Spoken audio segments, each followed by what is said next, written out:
Okay. This is the one that starts really fast, or is it Yeah, like this a is minute? our new intro. No, we've got It's like, hey, here it is. yeah, that's kind of like it. We just don't want to mince words. Welcome to season 3 of the Explain Everything podcast. In the next 30 minutes, your two best friends are going to help you stay the smartest person in every room. And hey, tell all your friends about this podcast, or you'll never meet your true love. Don't worry though, Neil will love you. Not more than chili cheese conies though. Don't be ridiculous. We've got new full episodes every Monday and little baby bonus episodes every Thursday. An all-new Explain Everything podcast starts right now. Looks like we made it.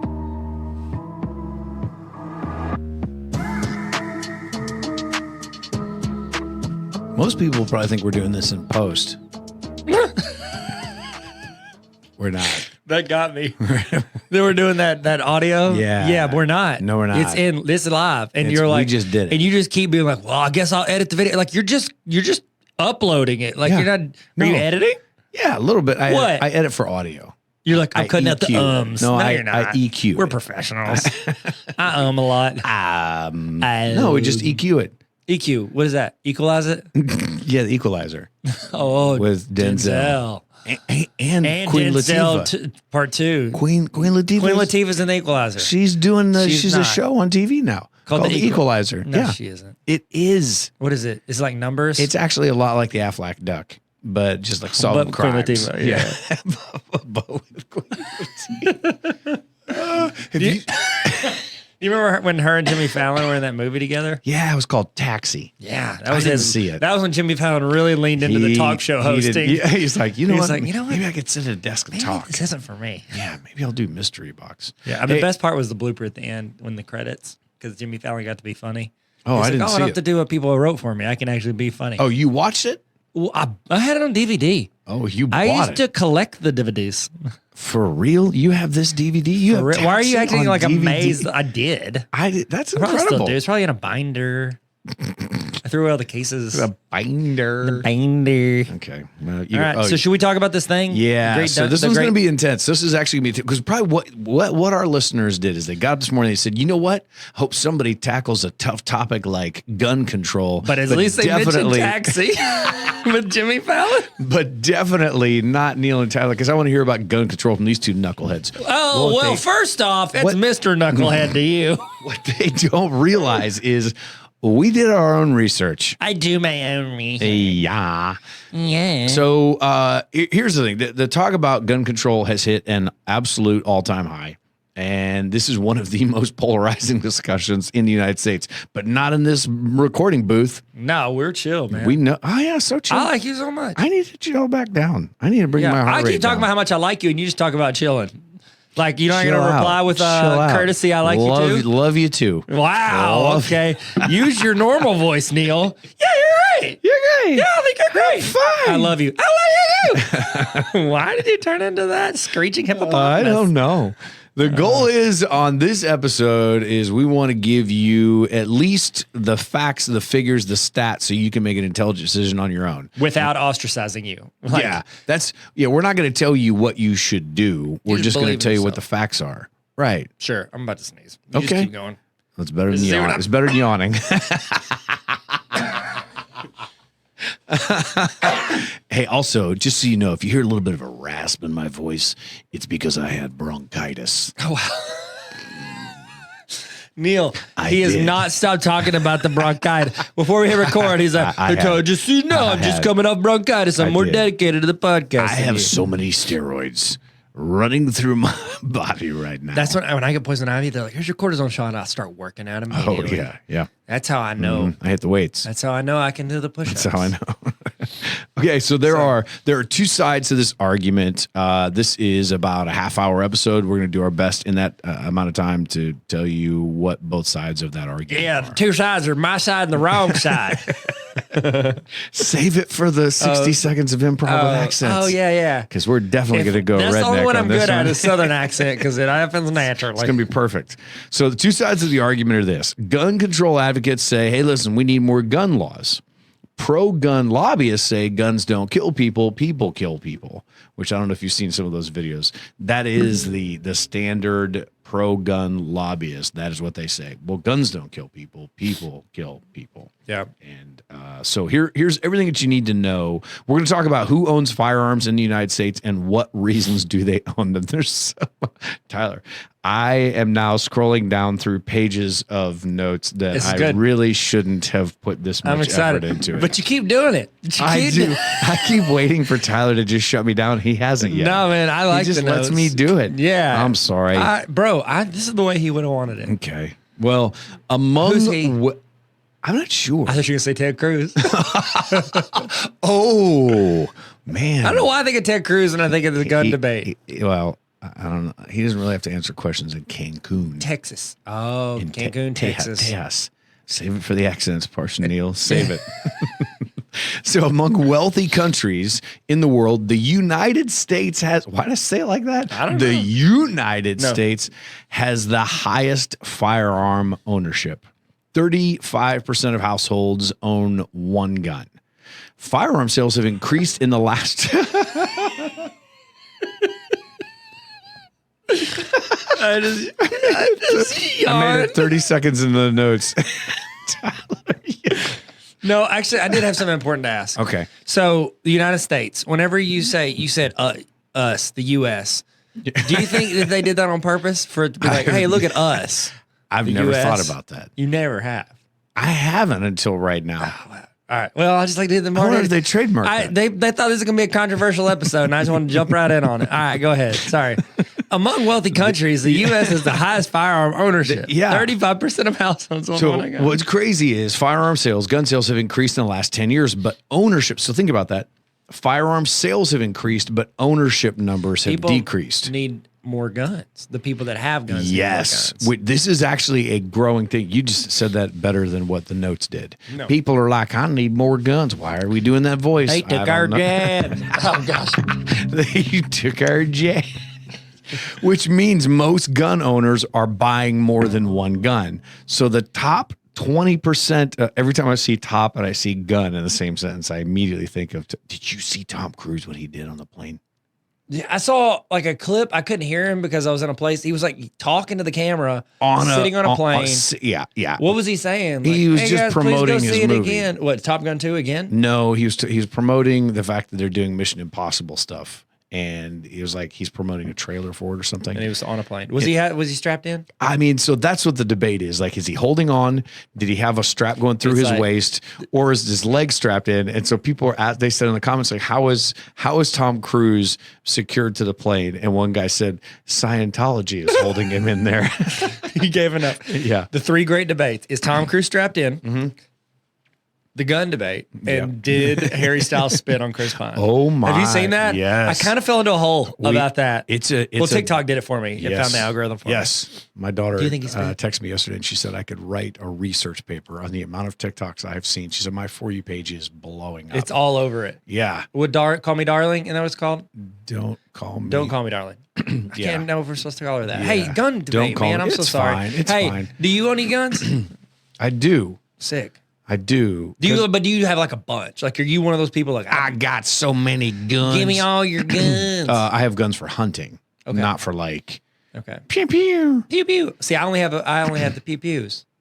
Well, I take it back. Now that you say that, I have a pistol that I take with me when I go hunting, because if there are bears or other wild bears and boars, You can pull out the handgun. Like, you know what I always think of whenever I think of that? Sawyer in Lost. Whenever it's like the first or second episode, he's got the polar bears coming at him, and he pulls out a handgun. Everybody's like, oh no, and he's like, oh, watch this, bang bang. Yeah, you're like, oh, Sawyer is a force to be reckoned with. Yeah, he is. He's got great hair, and great shot from close range on polar bears. Man, Resume builder.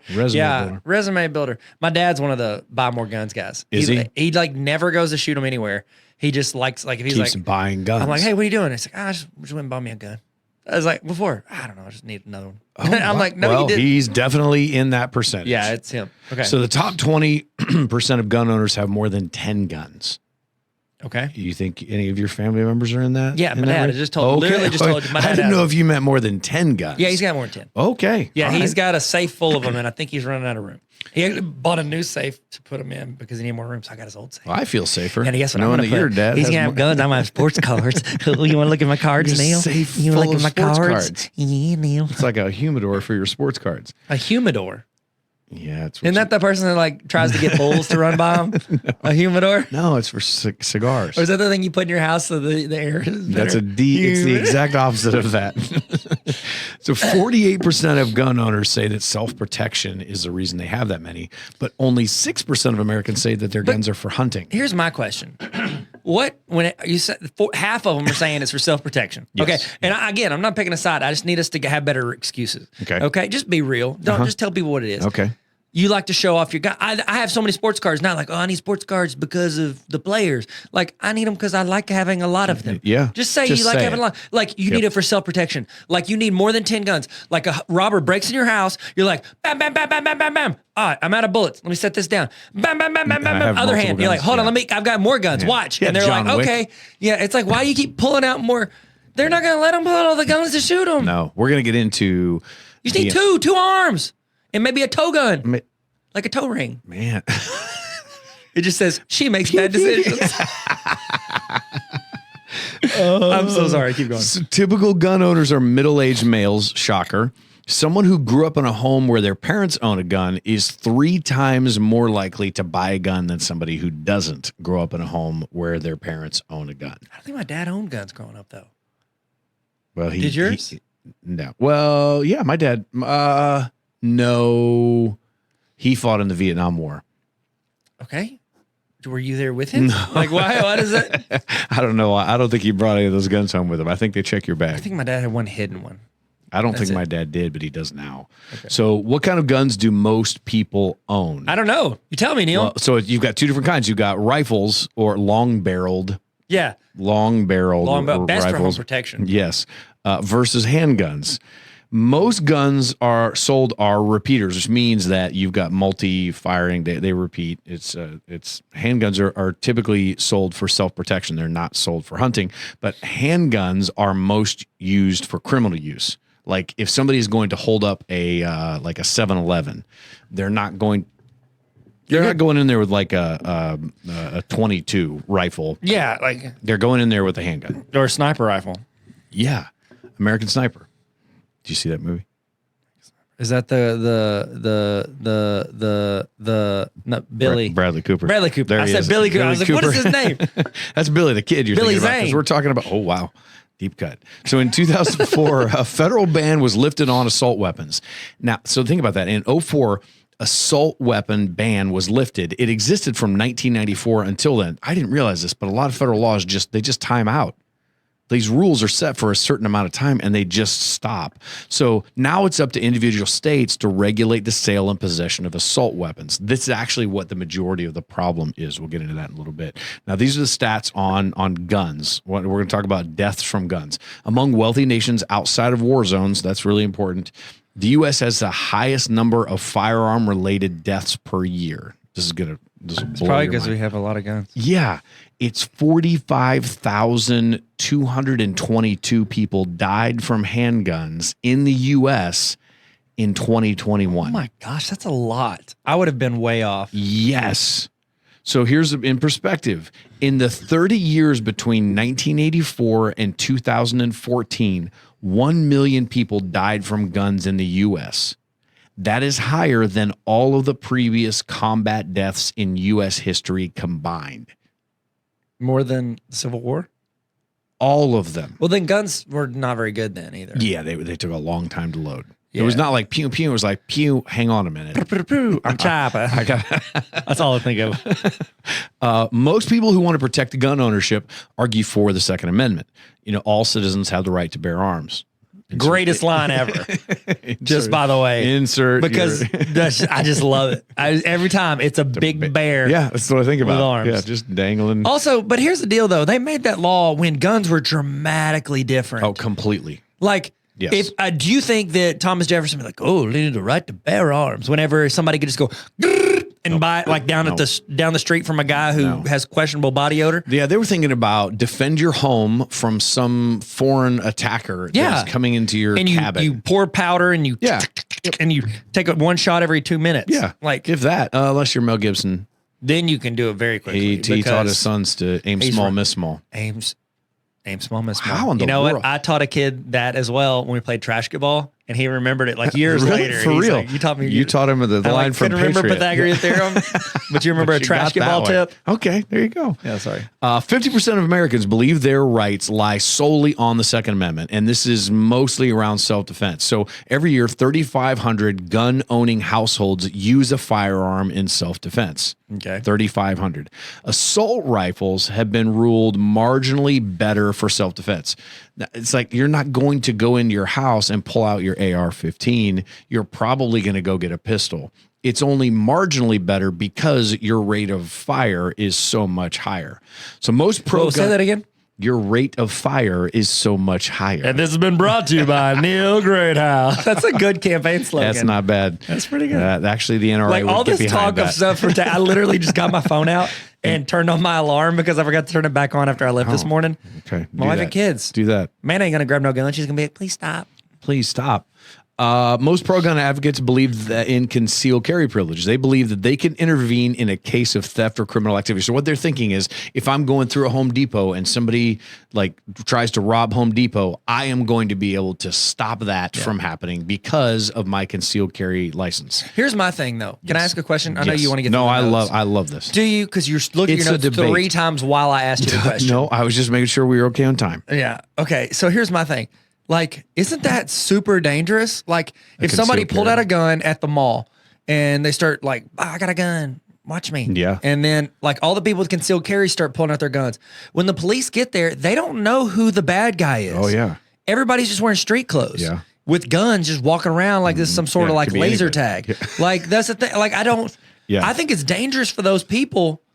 Because if the cops are told, you take them out. If you see somebody with a gun shooting at someone, you take them out. Yeah. I don't know. Sweep the leg is what they say. Yeah, them and the guy from Beverly Hillbillies. There's only a 1% decrease in criminal activity once concealed carry laws were enacted. Wow. So that it didn't deter people? Not much. No. Because Jeff not like I'm gonna go can't get it out of his pants. Not because you're going to go to the 7-Eleven and you're going to stop that guy, but like in general, just because more people are walking around with concealed carry, does that make the place safer? Well, apparently not. Only 1% decrease. So there's that. That's how numbers work. Yeah, it's good. So the NRA uses the slippery slope argument, which is so interesting. I learned a lot. Can I guess that the NRA probably is in favor of guns because they make them more money, correct? Pro guns? You think the NRA is pro guns? I think they want to make. I think they want more money. So they said if we tighten restrictions on guns, it will become total gun control. Like a little bit more gun control will become a lot more gun control. and the whole Obama's not taking my guns. I've heard a lot of people say that. Oh, I saw a shirt on a guy at Tamales. It was a vertical American flag, but it was a little bit like aged, you know what I mean? Okay. And it had, through some stuff. Instead of one of the stripes, it was an AK-47. It says, "Come get them, Joe." Oh my. And I'm pretty sure that all he's ever done for gun control is he said, if you've got some old AK-47s, we'll give you your money back for them. Like, it's your choice. Sleepy Joe not taking my guns. Well, no, he's tired. Because that's why they say he's tired, Joe. Well, okay, sorry. Go. Can I say it? Yes. So during the election, I signed up for both of the presidential candidates' text messaging things because I wanted to just compare because I love marketing strategies. Yeah. And Trump's was just, it was an onslaught of surveys. Like every 2 days, they're like, fill out the survey. And then there's like asking to get money at the end. Okay. And in the questions, it was very leading. They were like, who do you think would make a better president of the United States? President Donald J. Trump, Sleepy Joe, a cat with whiskers, it's just like random stuff. And they tried out different nicknames. Like every time they mentioned Trump, it was like President Donald J. Trump. And every time they mentioned Joe Biden, it was either Sleepy Joe. And then they tried out China Joe for a while. Oh. But you could tell like they kind of like inserted into a couple questions. Yeah. And then they started pulling it out, putting it back. They really liked Sleepy Joe. Sleepy Joe's it was a winner. It was like they were tracking like how excited. That's interesting. Yeah, it's fun. I don't know why I brought that up. China Joe. Because you said Sleepy Joe. I hadn't heard of China Joe. Well, they tried it. I promise. So what people do, especially the NRA, is they use a fear scenario that all private firearms can and will eventually be confiscated, and that is unconstitutional. They're actually right. It is unconstitutional. You're right. You have the right to bear arms. Now, culture in the United States associates firearms with freedom. You just said that. You literally said a guy with a shirt, the U.S. flag, and one of those is like an AK or an AR, whatever. So if the government takes our guns, that's cause for an uprising. And they use these examples of how civilian militia overthrew the British rule about 200 plus years ago. I was about to say, what year was it? Because now they have drones, my guy. Yeah, there it is. Somebody the other day was, or no, the other day was like 2 years ago, was arguing with me like, oh, they come, if the North and the South fight again, everybody's got a gun down there. I go, whoever has the bombs from the sky is going to win. Nobody's going to walk down your yard with a handgun trying to shoot at you. This stat actually scared me. 44% of Republican people polled that America might need an armed revolution to preserve freedom in the short term. 44%. Yes. That's almost half. It is. And that's math. This episode is brought to you by Turbo Academy. Yeah, there it is. So of the 45,222 gun deaths, how did they happen? Well, about half of them are from homicide. No, about a third.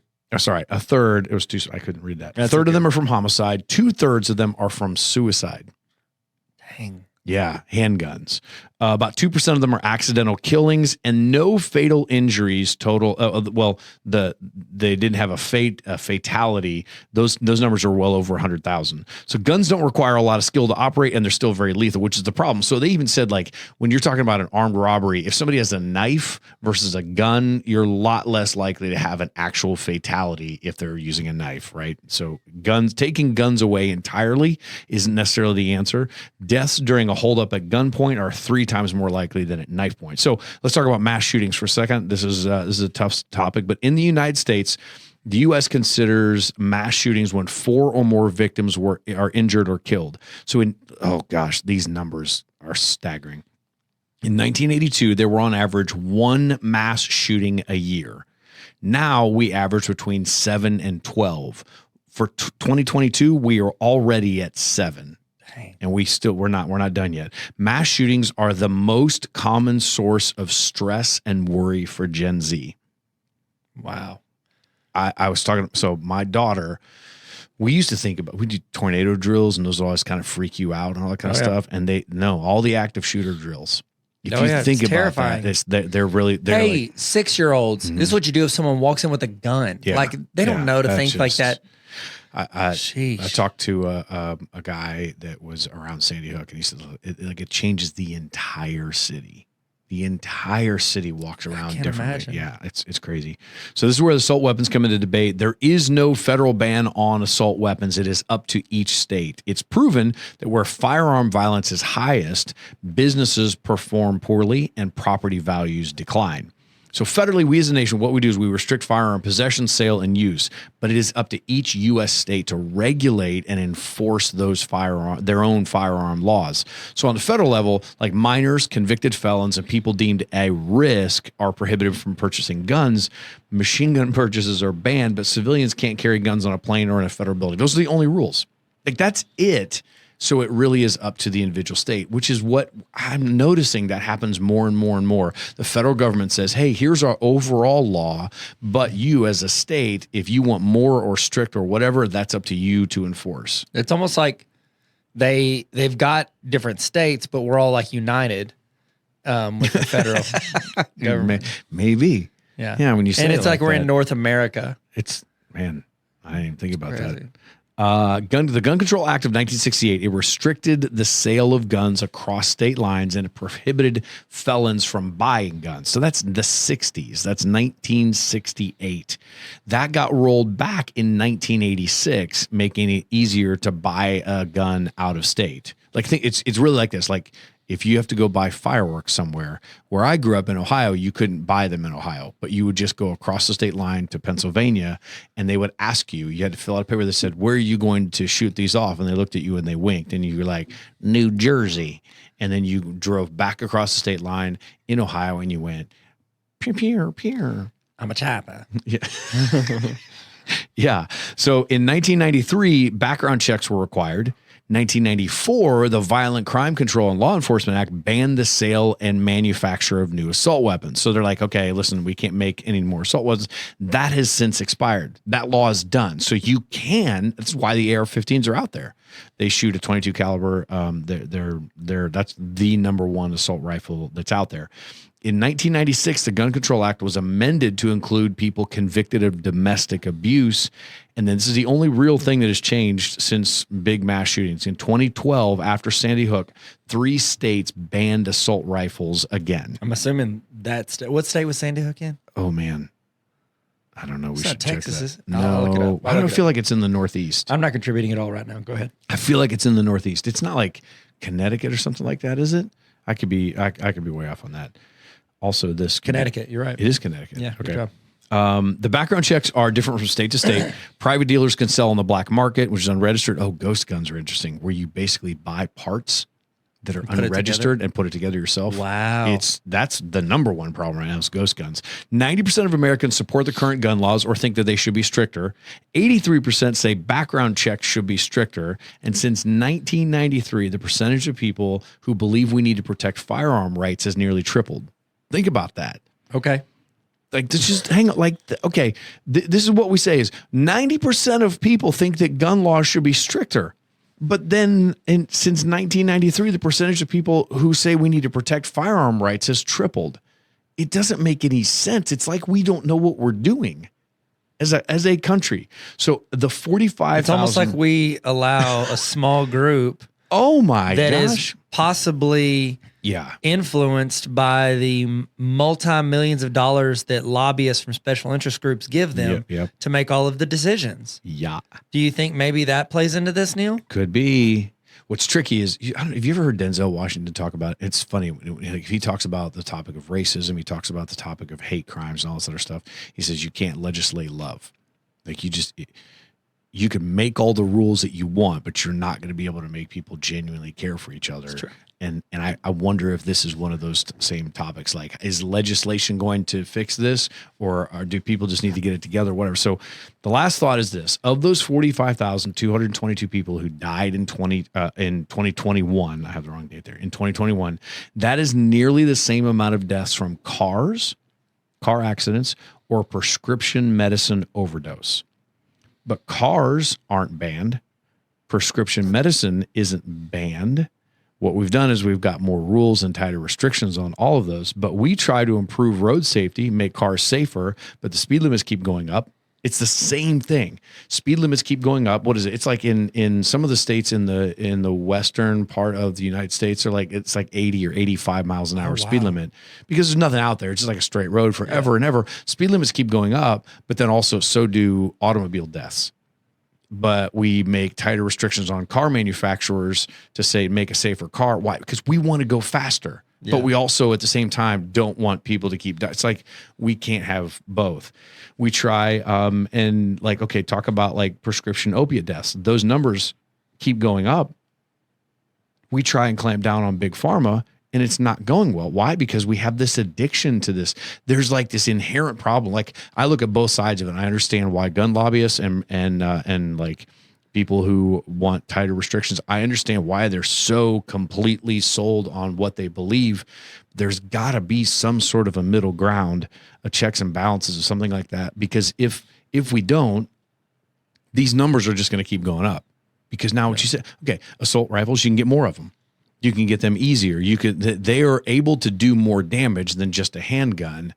I really think, okay, if you want to do gun laws on things like that, I agree, but I think the more violent the gun can be, or the more damage that it could potentially do, I think there should be tighter restrictions on that. Well, that's the thing. What do you need? That's the question. What do you need an assault rifle for? Oh my gosh, that's the question. Oh, what if I get attacked by 40 people There it is. that essentially, I mean, then like what? I'll go hunting with my assault rifle. You're not going to. A horde of deers. The only thing that I know of that you could use something like that, it's okay. It's not plural. With deers. I'm sorry. I like deers. Oh, deers. Deer season. I think there are, what is it? Hog hunts are the only one that I know of that you can, maybe like prairie dog hunts or something like that. I mean, there's a bunch of different things you can use an assault rifle on, but it's very, very, very few. And I think even with those, you have to use like a night vision, a scope with this massive rifle or whatever for a hog hunt, and you're doing it from a helicopter or something. Like that's so rare. You're not talking about the majority of hunters. No. That okay, if you're talking about duck hunting or pheasant hunting or some sort of a bird, goose or whatever, you're talking about a shotgun. I don't even know what a quail looks like. It's from Wedding Crashers. Also, it was at the bottom of Facebook when he first came out with it. Oh, you're right. You said there was a quote down there. Yeah. For one time it was too close for missiles. I'm switching to guns. That was on there from Halo, I think. Yeah. And then he had I don't know what the quote looks like. I'm sorry. Go ahead. That's all right. That's it. That's both sides of it. This is a huge argument. It's a huge debate. My thought in it is the more destructive a gun's potential, or the more damaging a gun's potential, I think you should have more rules. I'm not saying it's an absolute no on them. I think it is checks and balances. So if you want one, you have to go through these. And it's almost like the difference between driving a car, you have to get a license, to driving a plane. Yeah. Where you have to get for real. Another license that is a lot more work. It's not that much different. I think that but you're responsible for more. People don't want to be told no. Wait, what? I know. This is news to me, Neil. I know. So that's it. We don't really have a paid promotion in this segment, do we? What was that restaurant you said you were at earlier? Tamales. Yeah, there it is. I pretty much have paid their stock for a while now. So you want to do this gun debate really quick in our 60 seconds of improv with accents? What do you mean? I don't know. Yeah. Okay. This is 60 seconds of improv with accents. Hope you're ready for this. That's why I just thought Tyler. Neil, you know how I feel when I get to do a Southern accent. Well, I just love my guns. Boy, Tyler. let me tell you something. I love your guns too, boy. I like to walk over and just look at your gun. I don't like you looking at my guns like that. I'm gonna shoot you. Pew pew. Pew pew. I'm gonna sit here on my porch. I'm a what? I'm a chop. Okay. I didn't know where you were going with that one. Yeah, pew pew pew. I'm a chop. There it is. This is a good accent we you got do some here. good stuff in here. Man, I'll tell you this, Neil, this might be the only accent I can do, I think. For real? If I'm eating a jar of mayonnaise on a Wednesday night, you know I'm going to think about this accent. Like molasses rolling out of your mouth. You make your own mayonnaise? Oh. You can do it with avocado Were you born oil. in Arkansas, boy? If you lost your mind, I'm going to help you find it. What's that from The Office? Oh, Stanley's not country. No, he's not. But he could be. Actually, he is really. Hey, thank you. This has been 60 seconds of accents, improv with accents. That was so starring good. Tyler Tarver. That was you I didn't scream over you. You did. Sorry. You said if I lost my mind, boy, I'll help you find it. That's a quote from The Office. It's good. It's really good. Okay. So this is the great gun debate. Hopefully, we just gave you a little bit of the facts and figures on it. I don't have an answer for it. We watched a video clip recently of was it Marco Rubio? Yeah, where he was at like this big debate thing, like and they were like, "Hey, are you gonna stop taking money from gun lobbyists so that doesn't impact your decision on like what the right thing to do is?" They he were just like cheering. talked, or he were cheering, and he'd have to like wait, and then he was like talking around it. He couldn't get around it. I could never be take the money. That's why I could never be a politician. No, I want to answer questions. Like they don't ever answer anything. No. They just avoid it. Like you could tell if it's a controversial thing or if they just like everybody. I'm not picking a side. All sides do that. Oh my God. And I just want to be like, yes, no. Here's why. I want to explain people why or why not. I so badly wanted him in the middle of that. Like I was like, oh my gosh, he might actually answer this. Nope, no, he's not going to. Because they simply said, will you say you're not going to? Yeah, and they asked him again and again. The crowd was standing up and cheering the question, knowing full well he wasn't going to be able to answer it. And he's like, no. And the question wasn't, will you make stricter? It's like, will you stop taking money from people who are telling you how to vote? Yeah. Like, it is kind of crazy. Goodness gracious. Like that's. I'm all for guns. Hunting, rifle, all that kind of stuff. What's tricky is like when large corporations like that have control over the politicians, then they're not making decisions. These corporations, they're making the decision based on who gets them the money. Yeah. Like that goes for anything. Yeah. Like that's the problem we have. The biggest problem we have in this country is that I say the biggest. One of the biggest problems that we have is that the people making all the laws and decisions for all of us are influenced by these companies giving them money. Yeah. That's not just the gun. Like that's not just NRA. It's a ton of them. It's any company. If like I've told you this before. There was this old politician. He was doing a podcast. He was about to retire, and he said he spends 80% of his time trying to raise money. If you spend 80% of your job doing one thing, you're going to be influenced by what helps that one thing. Yeah. That's what they do. They don't make decisions based on what's best for the country. They do it based on who's giving them money and what that person's telling them to do. Yeah. That's where we have an issue. Money, daddy. Money, daddy. You're right. Yeah. I don't know. Just stop that. Stop making decisions based on giving you money. Stop it. Seriously, we say money daddy as a joke, but it's true. It's true. Like dad gives you money, then you follow dad's rules. Yep. Like that's how the houses work. Giant waving inflatable arm companies that like those giant things that sit out in front of like used car dealerships. Used car dealerships. If they put that same amount of money into paying off these politicians, you would have it would be, you know what I'm saying? Like it doesn't matter what the company is, whoever is using that money. I'm still stuck on that analogy. What is? I'm saying it doesn't matter if it's gun companies, if it's big pharma, if it's inflatable giant wavy arms. Those people will control the decisions that politician makes. Absolutely. Okay, I'm with you now. Sorry. I was really distracted by the giant inflatable waving arm guy. Yeah, there it is, Tyler. And I'm telling you this, they are underrepresented in our government. Very underrepresented. Yeah, yes, for sure. All right, guys. Hopefully this helped you. Hopefully you feel like you're a little bit smarter. And now you can continue to be the smartest person in every room. Ooh, that's a good line. Yeah, you came up with that line. Did I? All right. Should I hit the out button? I guess so. Hey guys, I want to thank you guys so much for coming to my. I really got TED Talky there at the end, though, didn't I? I'm sorry. You got really passionate. I know, because it's a problem and we don't want to fix it. Yeah. And it would fix other problems. Which is why you should vote for Tyler Tarver's son, Titus Tarver. Sixth grade student council representative. I'm seriously. Did you like that guy's video was incredible. Did you like it? Yes. He did a good job. I was watching back and forth. I was like, why are they started off on this little tiny iPhone video? He's going to have that off to the side. He solved the Rubik's Cube. It was amazing. Yeah. Yeah. If you guys haven't seen that video, go check it out. All right, guys. Hey, thanks for coming to my TED Talk. Yep. Bye. Thanks for listening to Tyler and Neil Explain Everything, officially your fourth favorite podcast. New episodes every Monday and little baby bonus episodes every Thursday. And remember, if you want to meet your true love, send this podcast to your friends. Looks like you made it.